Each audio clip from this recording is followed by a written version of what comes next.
Oke, masih balik lagi sama gue Enzo Matindas. Dan kali ini kalau lo udah nonton part time pertama, ini adalah bagian kedua dari cerita yang kemarin terpotong. Sekarang gue masih sama Kak Velsi, bintang tamu yang kemarin.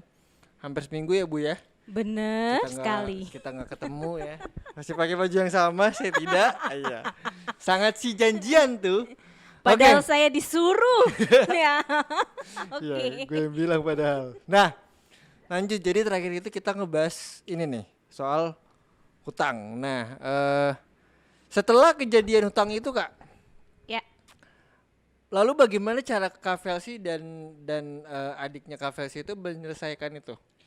ya. Jadi kan karena berawal hal itu, emang sih niatnya kan saya mengajak adik kelas saya itu karena ingin menolong yang namanya seperti yang part satu yang pernah saya jelaskan. Makhluk yang seperti itu sebenarnya adalah makhluk yang sangat menderita sekali. Maksudnya Iya. em, mereka yang terlahir di alam setan itu sebenarnya adalah mereka makhluk yang sangat menderita. Maka dari itu kita menolong mereka dengan cara seperti itu ya, walaupun wajahnya udah hancur sekali hingga pada akhirnya karena kita menolong dia mempunyai permintaan untuk melunasi utangnya, dan akhirnya saya menyampaikan kepada teman saya biar disampaikan ke keluarga terdekatnya. Untuk apa? Untuk membantu beliau yang sudah almarhum ini melunasi utang-utangnya beliau. Seperti itu sih. Oke, Itu. itu conversationnya gimana tuh Kak waktu Kak Velsi datang ke keluarganya gitu? Itu anak lo Sebenarnya gitu. gini, saya itu nggak deket sih sama keluarganya kan, Mhm. karena dia datang ke mimpinya teman saya, dan ternyata teman saya itu memang mereka berdua tuh satu kampung. Satu kampung. Satu kampung, satu daerah. Nah, maka dari itu ketika teman saya menceritakan hal itu, saya merasakan feel-nya. Ketika saya Mhm. merasakan feel-nya itu, saya merasakan bahwa yang saya bicarakan dengan teman saya, dia tuh sebenarnya ada di tempat itu. Nah, makanya Oke. saya tuh kayak mengajak apa ya, mengajak ngobrol gitu loh, tanpa disadari tuh kayak saya mengajak ngobrol, yuk kalau kamu punya masalah ikut yuk gitu. Hmm. Dalam arti saya akan nolong kamu. Nah, kemarin kan pas di part satu sudah saya ceritakan bagaimana kronologisnya hingga pada akhirnya sampailah di rumah saya, terus dibantu sama adik saya, terus hingga pada akhirnya adik saya ini pun juga bilang bahwa dia memang masih melekat terhadap eh, utang yang belum dibayarkan itu. Nah, Oh, berarti nominal lah Kak ya? iya benar Oke. sekali. Nah, hingga pada akhirnya ketika kita sudah kita doa bersama nih, saya sama adik saya doa bersama, terus hingga pada akhirnya terjadinya hujan tuh Kak di situ. Nah, Oke. karena apa? Karena kalau adik saya kan memang dia punya kemampuan, dan dia bilang kalau misalnya terjadinya hujan memang dia itu sebenarnya sudah bisa melepas dalam arti dia sudah bisa mengatakan apa yang menjadi unek-uneknya dia. Oke. Itu makanya terjadinya hujan, jadi dia merasa bahagia dengan hal itu. Nah, tapi saya harus menempati janjinya, dalam arti janjinya untuk menyampaikan ke keluarganya agar bisa membantu beliau yang masih memiliki utang di kampus tersebut. Seperti Oke. itu sih. Jadi saya komunikasinya lebih ke arah bagaimana cara menyelesaikan utang tersebut ke teman saya, hingga pada akhirnya teman saya yang meneruskan ke keluarganya. Seperti itu sih Kak. Gitu. Makanya teman-teman kalau punya hutang, hutang tuh nggak dibawa mati, Benar gitu. sekali. Ya kan hutang tuh nggak dibawa mati. Jadi kalau nggak pengen punya hutang, jangan berhutang, gitu. Kecuali kalau lo pengen hutang nggak apa-apa, asal lo bayarin aja, gitu. Nah Kak, Ya, eh tadi kakak sempat cerita dan di part satu tuh mungkin udah sempat di-mention beberapa kali benar. soal kakaknya kakak ya, Iya, benar sekali. yang menjadi mediator. Iya, benar sekali. Oke, bisa diceritain nggak sih Kak? Maksudnya sedikit lagi reminding lagi dari episode yang pertama yang udah tonton sama teman-teman kita minggu lalu tuh Iya, tentang kakak, tentang kakaknya kakak tuh. iya, oke. Jadi kan memang di episode sebelumnya itu saya pernah cerita bahwa bagaimana sih awalnya tuh saya dan keluarga saya tuh bisa Iya. kenal dengan hal seperti itu. Bahkan adik saya bisa melihat hal seperti itu. Bahkan kakak saya yang hingga akhirnya menjadi seorang mediator, ya Mediator. kan? Nah, memang itu butuh waktu yang sangat panjang. Karena di part 1 kan saya juga pernah bilang bahwa 3 tahun kakak saya yang mengalami kesurupan terus-menerus hingga pada akhirnya dia bisa menangkal, bukan menangkal ya, dalam arti bisa mengontrol dirinya agar tidak kesurupan jika makhluk tersebut benar-benar tidak butuh bantuan sama sekali. Nah, hingga pada akhirnya itu kejadiannya pas kapan? Jadi ketika 3 tahun kemudian itu pas tahun 2013 kalau nggak salah, ketika kakak saya itu lagi tidur di kamar, Kak. Lagi Nah, di lagi kamar. tidur di kamarnya. Ketika tidur di kamarnya itu, iya tahun 2013 tidur di kamarnya, dia itu teman kakak saya itu datang, ya kan? Datang, memang udah teman kakak saya itu udah kenal deket juga sih sama keluarga. Jadi manggil manggil orang tua saya itu juga udah kayak manggilnya ibu, ayah gitu, udah kayak keluarga sekali. Ketika datang, dia manggil kakak saya tapi nggak nyaut-nyaut. Nah, hingga pada akhirnya dibangun-bangunin gitu, tidak menyaut-nyaut, bahkan dipanggil namanya tidak nyaut-nyaut. Nah, karena hal itu semuanya panik dong. Dipanggil masa tidak tidak apa namanya tidak Respon. menjawab, tidak respon, hingga pada akhirnya dipanggillah adik saya. Ketika adik saya dipanggil, adik saya bilang gini, "Wah, Mas ini kayaknya ada sesuatu," gitu. Adik saya bilang seperti itu. Langsung adik saya bilang gini, "Mas, Mas, bangun Mas." Tapi kakak saya nggak respon. Dipanggil lagi, "Mas, Mas, bangun." Udah mulai respon dikit, "Mas, Mas, bangun." Nah, udah mulai respon akhirnya. Ketika udah mulai respon, tapi responnya dia tuh kayak itu Oke. makhluk yang dari Gitu. dari apa namanya, dari luar sana yang wujudnya itu tinggi besar, ternyata dilihat itu ya mungkin kayak serupanya kayak buto ijo dan segala macamnya. Ya. Dia itu langsung gitu. Nah, terus hingga pada akhirnya ditanya sama adik saya, "Ini siapa?" gitu. Dia cuma terus hingga pada akhirnya diskusilah mereka berdua, ya, diskusi antara adik saya dengan kakak saya, berdiskusi di situ. Terus kakak saya tiba-tiba dia ketika diskusi kakak saya cerita bahwa dia itu sedang berada di alam di mana semuanya itu makhluk yang sedang makan bangkainya manusia. Jadi manusia yang sudah meninggal, ya. Jadi manusia yang sudah meninggal, entah meninggalnya karena kecelakaan, terus entah meninggalnya karena matinya wajar atau segala macamnya, itu makhluknya sedang makan tubuh manusia yang sudah meninggal itu sendiri. Jadi dia melihat di mana ada makhluk yang sedang makan tubuh manusia. Bahkan dia menceritakan di mana makhluk tersebut juga makan salah satu dukun. Salah satu dukun, entah dukun dari mana. Dukun tersebut meninggal karena apa? Karena dia nggak bisa memberikan sesuatu yang diinginkan oleh makhluk yang tak terlihat. Nah, ini sedikit informasi nih ya, Kak. Ya, ya. Pada dasarnya yang namanya dukun Atau itu paranormal. atau paranormal biasanya sih dukun ya yang berkaitan dengan santet seperti itu, Kak. Oke, oke, sorry, Bukan sorry. paranormal, tapi yang berkaitan dengan santet itu sendiri. Dukun tersebut pada dasarnya mereka bekerja sama dengan makhluk yang tak terlihat. Tapi makhluk yang tak terlihat itu yang memiliki kesaktian lebih tinggi dibandingkan kayak yang mati karena kecelakaan Iya, iya. dan segala macamnya. Jadi mereka itu lebih condong melihat ke arah lebih tepatnya tuh mereka tuh melihat makhluk-makhluk yang apa ya, yang lebih Kuat. iya, yang lebih kuat. Jadi kakak saya ini melihat ada makhluk yang kuat, memang dia itu di mana dia memakan tubuh dari dukun itu sendiri. Tubuh sendiri. Jadi dukun itu yang memelihara makhluk itu karena nggak bisa mendapatkan tumbalnya, jadi dukunnya yang akan diserang. Oke. Lebih tepatnya sih seperti itu. Ini maksudnya dimakannya ini dalam bentuk jasad physically gitu, Kakak, atau Iya, jasadnya fisik. fisik, physically. physically. Karena kan setahu aku Physically-nya itu bukan dalam arti, physically-nya itu bukan dalam arti kita yang fisik seperti ini, tapi lebih ke arwahnya gitu loh Kak. arwahnya. Jadi dia dimakan, karena kan gini, makhluk tersebut memang tidak makan bentuk fisiknya kita, tapi sari-sari yang ada di tubuh kita. Sebentar, aku membreakdown sebentar ya Kak. Iya. Sari-sarinya itu dalam bentuk arwah kah? Aura? Sari-sarinya itu dalam bentuk ya seperti itu, arwah. Ya seperti itu yang arwahnya kita itu Oke. sendiri. Hingga pada akhirnya nanti kita yang akan mengikut mereka.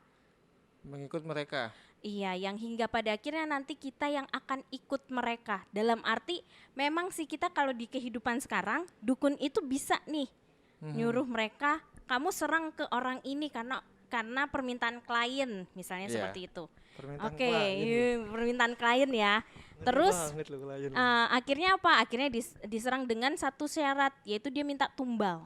Oke. Nah, pasti Sebagai dapat bayarannya ya. pasti tumbalnya ada dong. Iya. Yaitu orang kalau misalnya dia udah orang yang dikejar itu meninggal, pasti itu akan jadi tumbalnya. Itu maksudnya. Nah, dapat itu tumbal.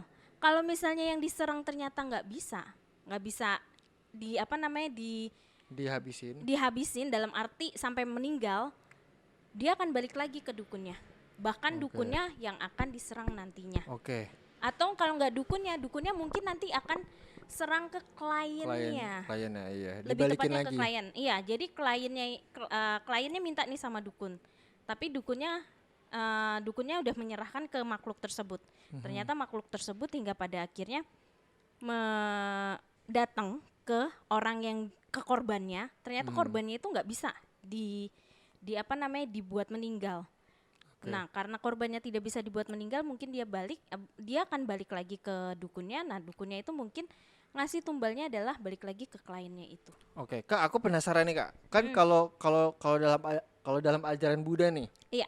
Kan kalau dalam ajaran Buddha itu yang kita tahu bahwa Buddha mempercayai sebuah afterlife Ya, benar atau sekali. atau kehidupan sesudah selanjutnya. kematian. Nah, atau bisa dibilang bisa bereinkarnasi kembali. Iya.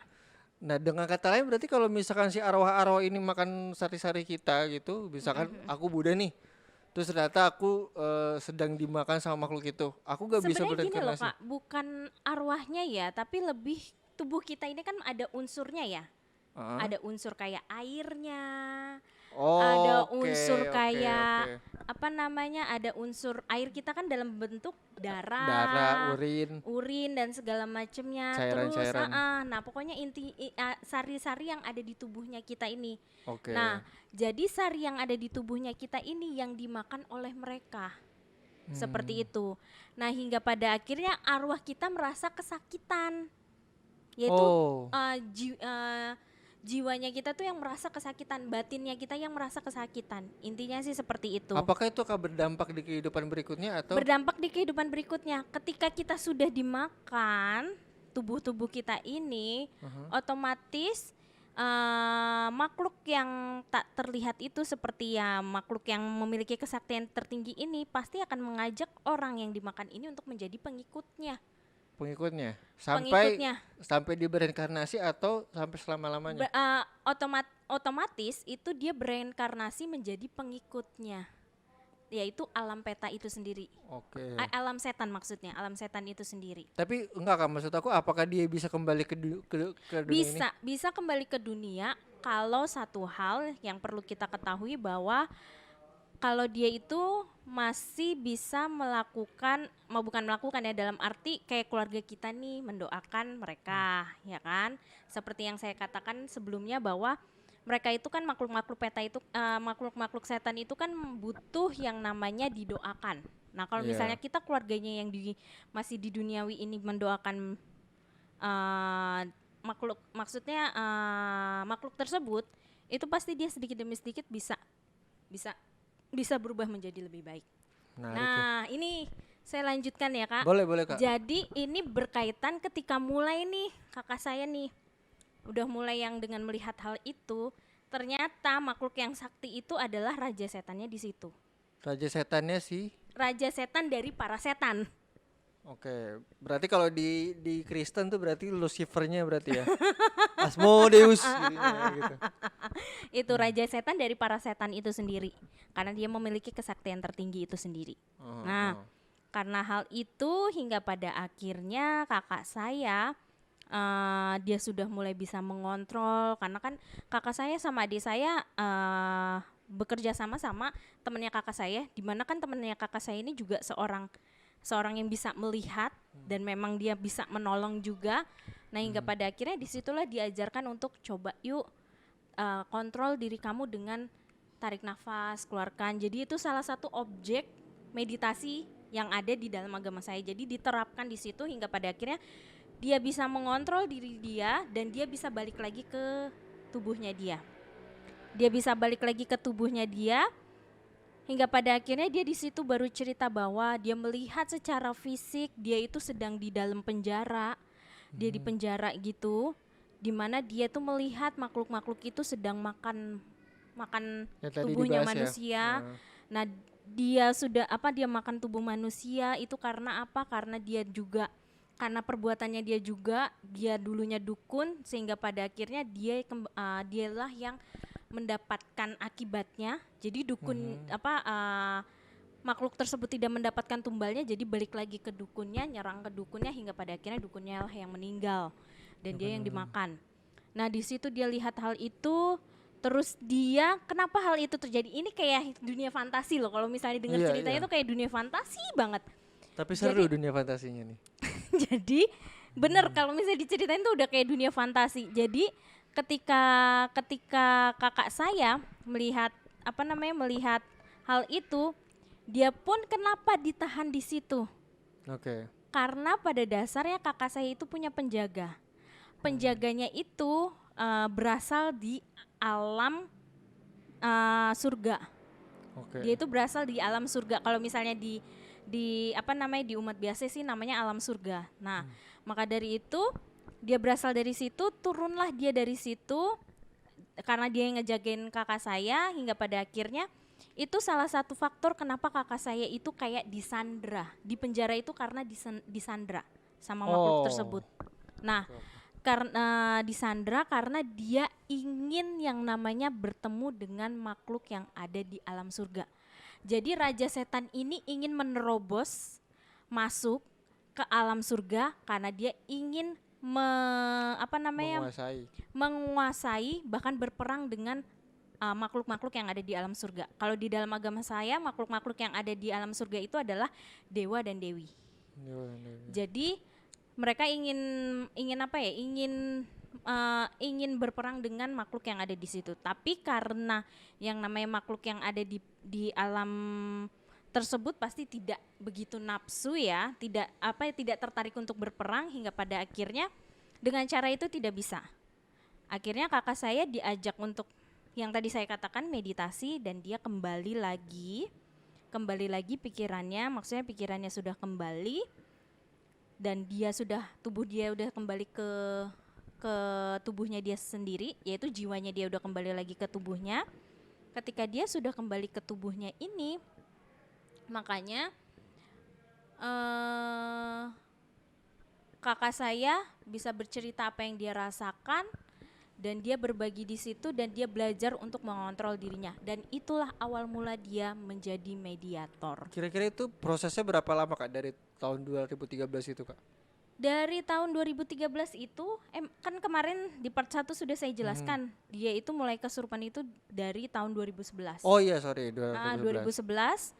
Terus dari 2011, 2012 masih berproses hingga pada akhirnya di 2013 juga masih berproses. 2013 2000 ini saya nggak tahu deh, nggak tahu persis ya kejadian ini 2013 apa 14 saya nggak tahu persis, agak lupa. Nah pokoknya selama 3 tahun itu berproses kesurupan terus menerus, bahkan saya setiap di rumah itu selalu ngelihat kok kakak saya nggak kerja, ternyata semalam dia habis kesurupan. Nah terus entah nanti pulang dari tempat kerjanya pulang cepet, nah dia kesurupan. Jadi karena dia masih belajar untuk mengontrol diri akan hal itu, akhirnya karena sering terjadi hal itu akhirnya dia belajar untuk mengontrol diri, intinya sih seperti itu. Berarti Kak kalau aku tanya nih Kak, Mm-mm. kayak apa namanya yang kemarin, Mm-mm. ada hal yang maksudnya selain tadi ya dia di Sandra itu ya, Mm-mm. ada hal yang lebih ekstrim nggak Kak? Yang ya mungkin secara fisik semua orang tuh ngelihat gitu loh. Ini orang Oh, suka parah banget. ada. Itu di tahun 2011. Ini seru nih. Itu di tahun 2011. Ketika maksudnya dilihat umum kan? Dilihat banyak Oke, orang. itu tahun 2011. Jadi di mana kita itu dulu anak muda yang suka sekali untuk berbuat baik, Oke. gitu. Anak muda yang suka berbuat baik hingga pada akhirnya kita mempunyai komunitas hal itu. Nah, Oke. komunitasnya itu memang berkumpul di wihara. Nah, Wihara. ketika kita berkumpul di wihara, ada satu momen di mana kita sedang merayakan hari raya agama di wihara kita sendiri. Nah, itu hari raya di mana kita tuh kayak hari raya di mana kita berdana kepada para biku dan segala Oh, macamnya. oke. Nah, ketika momen itu udah selesai, ya, ketika maksudnya acara itu udah selesai, tiba-tiba kakak saya tuh apa sih namanya? Kesurupan. Kesurupan. Bukan diem sih, dalam arti kesurupannya tuh dia pingsan dulu. Oke. Nah, pingsan pada saat pada saat eventnya udah selesai. Nah, pingsan hingga pada akhirnya kita bawa ke salah satu ruangan. Pas kita bawa ke salah satu ruangan, kakak saya dipencet kakinya, itu dia nggak melek-melek. Pokoknya dipencet segala macam, itu dia nggak melek-melek sama sekali. Oke. Nah, ini hingga pada akhirnya apa? Hingga pada akhirnya kenapa nih kakak saya kok seperti ini ya? Nah, terus dia itu dipencet-pencet nggak melek dan segala macamnya nggak melek, hingga pada akhirnya kakak saya ini dibawalah ke rumah sakit. Rumah sakit. Tapi ada orang yang bilang, "Bu, kalau ini dibawa ke rumah sakit," adik saya maksudnya yang bilang, "Bu, kalau ini dibawa ke rumah sakit percuma. Mas juga dibawa ke rumah sakit juga nanti juga nggak akan ketahuan ini Iya, karena penyakit apa." apa? Bener, ternyata pas nyampe di rumah sakit dia udah sadar. Hmm. Dia udah sadar pas nyampe rumah sakit. Jadi ada beberapa orang yang di wihara itu memang bisa lihat, dia bilang ini kesurupan Bu, ini kesurupan. Tapi dulu kita nggak tahu ya. Iya, iya. Oh masa sih gitu. Jadi memang udah dikasih tahu, adik saya juga bilang Ibu ini kesurupan gitu. Tapi karena yang namanya orang tua ya pasti kan khawatir ya anaknya kenapa-napa. Iya. Jadi langsung dibawa ke rumah sakit. Nah benar saja sampai rumah sakit dia langsung sadar. Padahal udah masuk UGD. Udah masuk. Bukan berarti takut suntik ya. Iya, udah masuk UGD. Udah sih, udah udah diinfus diinfus juga. ya? Karena dokternya juga ini pingsan karena apa? Dokternya nggak bisa nemuin apa-apa. Oke. Nah, terus hingga pada akhirnya diinfus baru masukin infusannya dia udah langsung sadar. Aku di mana ini Bu? Aku kenapa di sini dan segala macamnya. Berarti kakaknya kakak tuh nggak tahu sama sekali apa yang terjadi sebelumnya. Enggak tahu. Dia Really- tiba-tiba really no have pingsan. idea. Dia tiba-tiba pingsan dan segala macamnya. Tapi adik saya bilang bahwa memang ini ada sesuatu yang aneh gitu. Karena memang ternyata itu ada kaitannya dengan salah satu tempat. Jadi tempat tersebut kan memang lagi dibangun ya, jadi jalanan umum lah ya. Oke. Nah, itu memang lagi dibangun, tapi biasalah ya kalau orang kalau mau bangun jalanan Tumbal dan proyek. segala macam. Nah, Ada tumbal itu kan proyek. pasti kan ada sesuatu yang dijadikan tumbal untuk proyek tersebut. Iya. Benar kan? Nah, untuk melancarkan agar tidak terjadinya hujan dan segala macamnya, mereka kan pasti menumbalkan sesuatu, entah sapi lah, entah kepala kambing lah atau apa ya.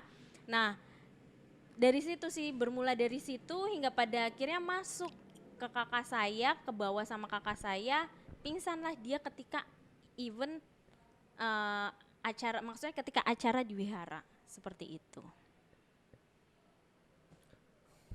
Gue sampai sekarang masih speechless karena ceritanya tuh bener-bener memacu adrenalin. Berarti Kak, kita agak sedikit flashback lagi. Iya. Kayak waktu itu kakak bilang di episode pertama nih, kalau teman-teman nonton, berarti Kak Velsi tuh bisa ngerasain, maksudnya bisa kayak tahu gitu. Iya. Ini ada di mana, ini ada di mana, Iya, tapi iya. nggak bisa lihat. Iya. Kita kagak di studio nih. Mm-mm. Jadi buat yang nggak tahu, ini gue sama Kak Velsi cuma lagi berduaan di studio sebesar ini, bener-bener cuma berdua. Sebelah Yang lain, sini gelap. sini gelap. Kalau minggu lalu masih ada ruang kontrol di sini, dan ruang kontrolnya itu kita pindahin ke samping kalau ruangan recording. Nah, ini part yang mungkin teman-teman tunggu kali ya. Oke. Kak. Iya. Jadi ruangan sebesar ini dengan pencahayaan yang redup seperti ini, Kak Velsi ngerasain apa ya? Atau ada sesuatu nggak yang ada di sini? So far ya kalau misalnya gini, Kak. Kalau kitanya misalnya berpikir positif, Iya, pasti mereka tidak akan mengganggu kita. iya.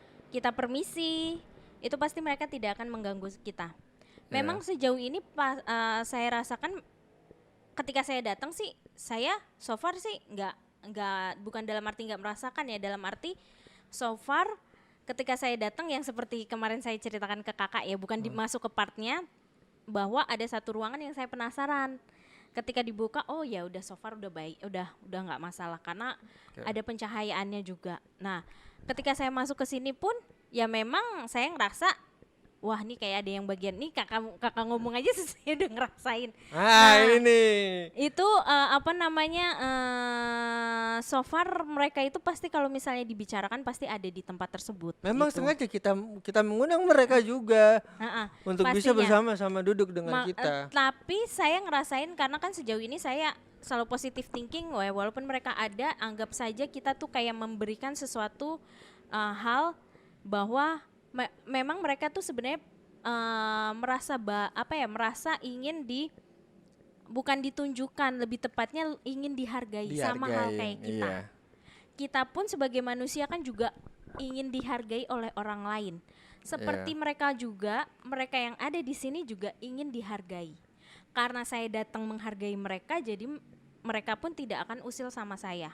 Gitu. So far kan saya udah 2 kali nih datang ke sini, nggak diusil.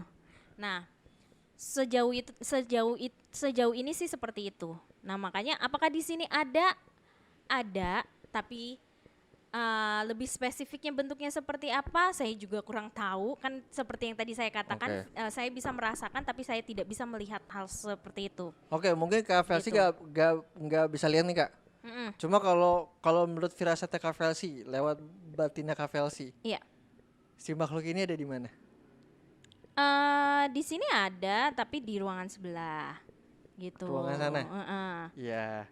Saya beberapa kali sama yang punya podcast Suara Hati itu si Bang Nando ya kan, memang sering tuh di ruangan itu tuh ada aja tuh. Iya, tapi lebih tepatnya sih ini kan ruang di sekat 3 ya. Iya, di sekat 3. 1, 2, 3. Iya. Nah, tapi sekat yang di sana tapi yang pojok. Kak, abis itu pengalaman kakak yang lain Kak yang bisa diceritain Kak? Langsung takut ya kakak ini ya. Enggak sih. Sebenarnya kalau Karena saya misalnya pernah ngeliat juga di situ. Oh. Ya. Tiba-tiba saya merinding sebelah saya. Tapi nggak apa-apa kok. Dia baik. Intinya sih dia ingin dihargai, dia baik. Yang penting kita sering doain aja semoga intinya kan kita juga tidak akan tahu ya mereka itu mau mereka itu terakhir seperti itu kan pasti juga bukan karena keinginannya mereka ya kan, tapi karena suatu hal hingga pada akhirnya mereka terakhirnya seperti itu kalau di agama saya. Tapi pada dasarnya mereka yang di sini tuh tidak ingin menakuti, karena mereka hadir di sini itu karena mereka ingin didoakan, ingin dihargai dengan mendoakan mereka biar mereka itu mendapatkan kehidupan yang layak dan kebahagiaan yang layak. Intinya sih seperti itu sih Kak. Jadi tadi selama Kak Velsi cerita tuh aku sempat beberapa kali ngeliat ke sana kan. Aku pikir tuh flare karena kan ini di sini ada lampu sorot ya, lampu godok tuh. Aku pikir tuh flare di sana. Cuma nggak mungkin, kalau flare tuh kan harusnya kamera ya, bukan orang gitu loh. Terus kayak sekarang ke sana tuh kayak ada yang zoom gitu 2 kali. Aduh. Nggak apa-apa kok Kak. Tapi kemarin baru kita bersihin kok ruangannya sebelah itu, kita bersihin, kita rapihin ya kan. Mungkin itu juga bisa menjadi salah satu. Bisa. Sebenarnya gini loh. Kita memang tidak lepas dari hal tersebut sih Kak. Iya. Dalam arti pasti kita selalu bersinggungan dengan makhluk seperti itu.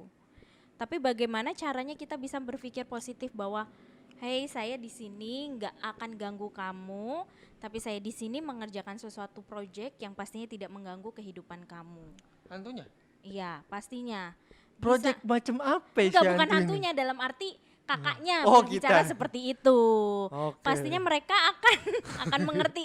Masa hantunya buat project? Kali aja. Kali aja mereka juga mau bikin bulu kuduk Iya. versi ngomongin manusia. Ya siapa tahu. Gitu. Tapi Kita pada nggak dasarnya pada dasarnya sih mereka akan baik-baik aja. Mereka akan Intinya sih baik-baik seperti aja. iya, benar sekali. Cuma berarti kan cuma satu ya Kak ya? Cuma Heeh. satu ya selama ini ya. Ya Iya, cuma iya. satu ya, gak usah Iya. ditambah-tambahin lagi ya. Iya. Tolong. Iya. Tolong.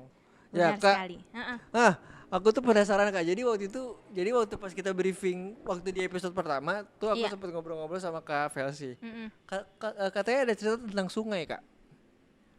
Sungai atau kali atau empang. Aku rada-rada lupa pokoknya. Oh, oke. Kayaknya itu belum masuk ke part pertama sih Kak. Iya. Yang di luar part ya. Ya, Dalam itu arti kan, kita pernah cerita ya. Iya, kita ngobrol. Jadi gini, itu tahun 2014 ya. Iya, tahun 2014. Jadi waktu itu kakak saya itu adik saya lebih tepatnya. Adik saya itu cerita ke saya. Bukan cerita ke saya tapi ke kakak saya terlebih dahulu. Kak, Mas, lu dengar sesuatu nggak di pinggir katanya gitu. Oh, kirain pinggir ngomong sama kali. gue. Kirain ngomong sama gue. Enggak lah. Gue nyaut lagi. Iya. Sorry. Nggak, jadi adik gue tuh bilang ke kakak gue, Mas, lu denger nggak katanya gitu. Denger apa? Di pinggir kali tuh ada suara cewek nangis katanya gitu. Nah emang kakak gue denger nih. Aha. Kakak gue nyamperin gue nih ke kamar. Vel, iya. Lu denger nggak? Ada suara cewek nangis di pinggir kali. Tiba-tiba gue denger dong. Nangisnya tuh kayak apa? Oh iya. Gitu. Ya, tipikal ya. Iya. Nangis seperti itu. Terus dia ada di pinggir kali. Terus sampai saya merinding di belakang saya. Terus dia itu terus belakang sekarang. nah terus hingga pada akhirnya apa yang terjadi? Yang terjadi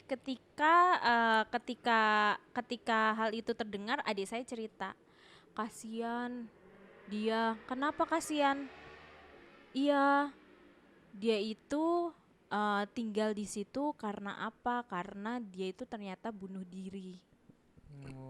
Jangan salah, jangan pernah kalian punya masalah terus memutuskan untuk bunuh diri.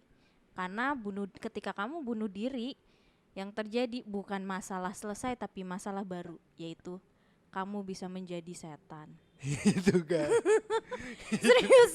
Seriusan Kak. Seriusan Kak. Itu. Jadi poin di sini ya Kak, kamu yang punya masalah, anda ya yang di luar sana yang punya masalah, jangan pernah coba-coba untuk melakukan bunuh diri. Karena ketika melakukan bunuh diri bukan berarti masalah itu selesai. Tapi ketika kamu bunuh diri, memang masalah duniawi selesai, tapi masalah yang selanjutnya kamu bukan menyelesaikan masalah, tapi kamu akan bergentayangan kemanapun kalian. Masalah Anda di dunia ini selesai. Tapi yang jadi masalah itu nanti paranormal datang dibikin investigasi. Iya benar Anda sekali. meninggal ditanya-tanya di interview. Terkenal kagak, dimasukin ke orang, nyusahin orang. Iya Kak, tapi benar Kak, sekali. last question. Iya. Pernah dengar suara Miss Kunti ketawa Kak? Pernah Oke. Pernah. Pernah dengar. Seperti apa Kak? Miss Kunti ketawa itu seperti saya harus menirukan suaranya kah? Coba boleh. Oke. Jika saya menirukan suaranya itu kayak gitu. Itu ada yang seperti itu, suaranya yang seperti itu ada gitu. Karena apa ya? Makhluk yang seperti itu memang mereka kan memposisikan posisinya tuh ada yang di jauh atau dekat. Karena biasanya yang dekat itu kalau jauh, yang dekat itu jauh, yang jauh itu dekat. yang jauh itu dekat. Ada dari segi suaranya. Oke, Kak, sorry. Sebentar. Waktu Kakak denger dia nangis, Iya. itu dekat atau jauh? Suaranya kecil sih. Suaranya kecil. Berarti jauh. Iya. Jangan kemana-mana. Kita akan ketemu di episode-episode berikutnya. Terima kasih Kak Velsi. Mungkin ada Ya. Instagram kah? Kak Velsi biar kita taruh di bawah sini. Oke, Instagram saya adalah velsi_dw. Terima kasih sebelumnya Kak Velsi. Ya. Sudah mau datang ke sini, sudah berbagi cerita. Aku tahu banget Kak Velsi itu pasti masih banyak banget cerita yang bakal Banyak banget. disampaikan. Banyak Mungkin banget. nanti kita bakal di-cut dulu supaya nanti bisa cerita. Sampai ketemu di season kedua Bulu Kuduk.